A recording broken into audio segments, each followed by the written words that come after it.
Ana Lilian Rentería era una exitosa presentadora de la televisión cubana, cuando un día fue invitada a una fiesta donde había altos dirigentes de la revolución. Allí sufriría su primera gran decepción.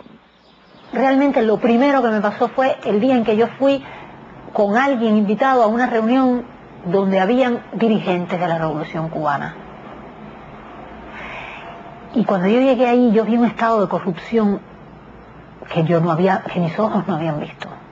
Habían personas que estaban oliendo cocaína. Para mí, con 18 años, y después de un discurso de pureza, donde yo creía profundamente en que la vida era otra cosa, ahí fue una gran, fue así en la cara, ¿no? ¿Quiénes estaban ahí? No me parece importante. Eran personas que tenían cargos directivos importantísimos dentro del proceso de esa cosa que yo no creo que es revolución, pero bueno, le pusieron así.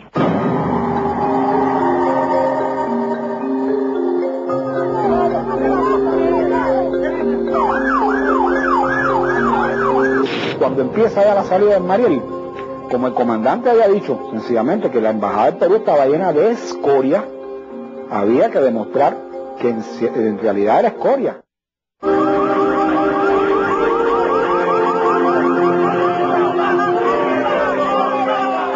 Para la inteligencia cubana, el exilio anticastrista, en particular el radicado en Miami, es un asunto priorizado.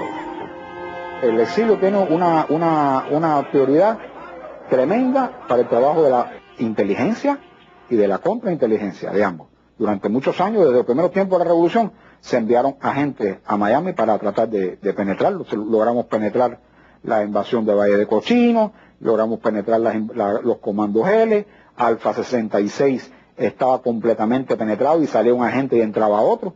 Nosotros teníamos fotos prácticamente de toda la gente que estaba entrenándose en los campos de aquí de Miami en un momento determinado. Teníamos la foto, sabíamos el armamento que contábamos, sabíamos la fecha, y recientemente la última infiltración de Matanza, donde se fusiló a este muchacho acusado de sabotaje, que se cogió prácticamente en la costa. Hacía 3 días que se estaba esperando.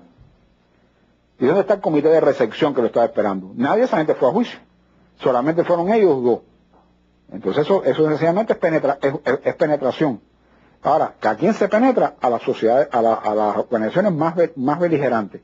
Tampoco es pánico. No quiere decir que en Miami haya 15.000 y 20.000 agentes, que eso también se ha exacerbado.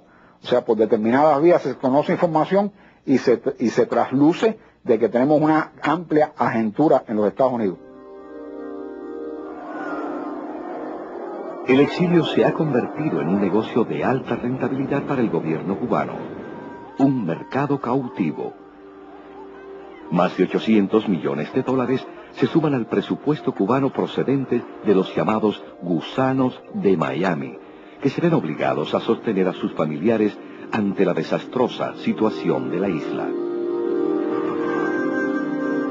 Los antecedentes a esta situación se remontan a 1980, con los sucesos de la Embajada de El Perú, donde cerca de 10.000 cubanos ocuparon los terrenos de la mansión diplomática en menos de 72 horas, tratando de escapar del país.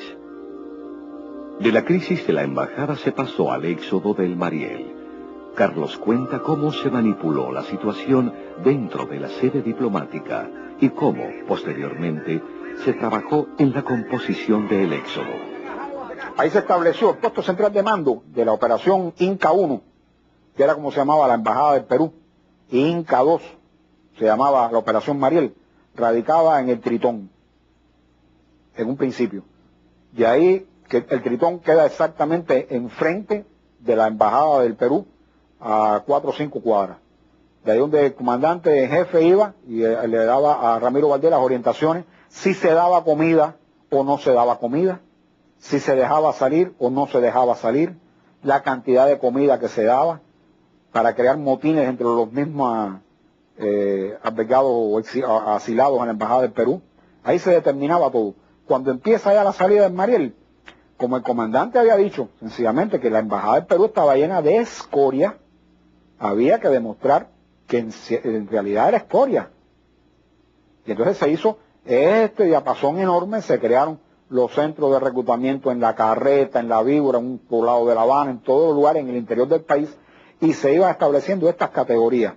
En este orden que le estoy diciendo, M1, Embajada del Perú, M2, prostitutas, homosexuales, hombres y mujeres, provenientes de las cárceles, locos, testigos de Jehová, familiares, y se iba creando estos porcientos.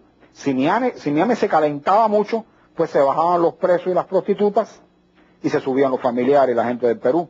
Miami bajaba un poco, se metían más presos y más prostitutas y así se iba estableciendo esta composición, nada más que para demostrar que lo que había dicho el comandante en jefe era total y absolutamente cierto.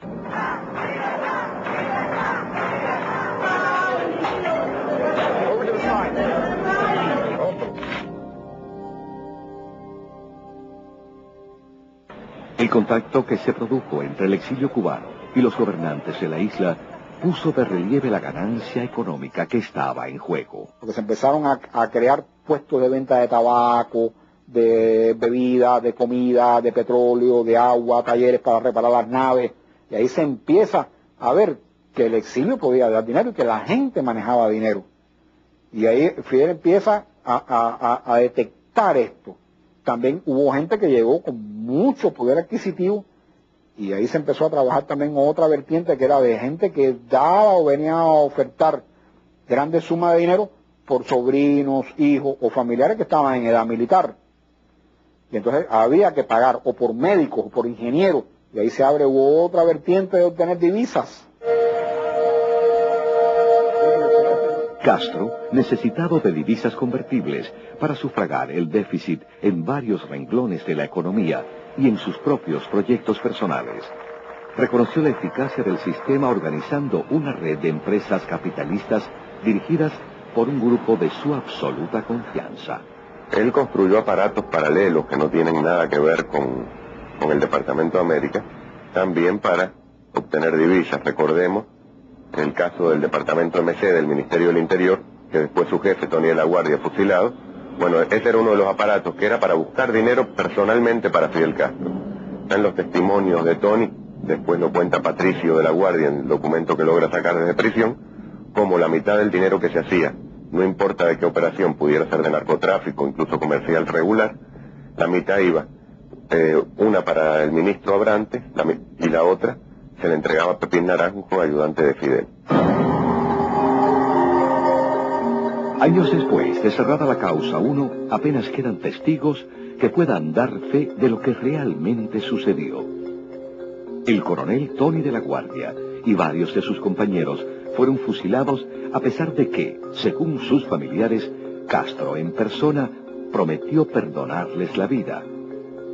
El exministro del Interior, José Abrantes, falleció misteriosamente en la cárcel de un ataque cardíaco.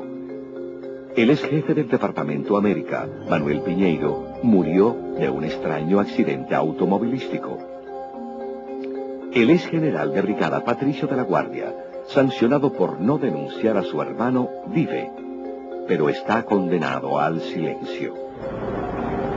¿Me aceptaría contestar unas preguntas? Muchas gracias por todo, pero él no puede hablar porque si no, todo se complica. Ellos lo asesinan, porque Raúl no se atreve, sin anuencia, sin aceptación, sin el sí, es lo que hay de Fidel, no se atreve a matar a Camilo.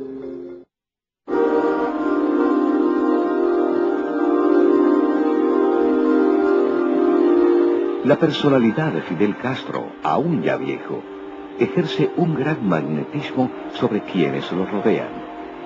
Castro lo pregunta y al mismo tiempo lo sabe todo. Bueno, ¿y qué va a pasar en Matanzas? Está en todas partes y decide sobre todas las cosas. Yo creo que él se para en un discurso, dice que la zafra será de 10 millones y al otro día trata de llevar la realidad a lo que enunció, porque no puede no tener la razón como buen mitómano, y así ha ido improvisando, y ahí está la economía de Cuba, que es un invento total. Nosotros estamos pasando la de Caín, usted lo sabe bien. Como pueblo la estamos pasando bastante.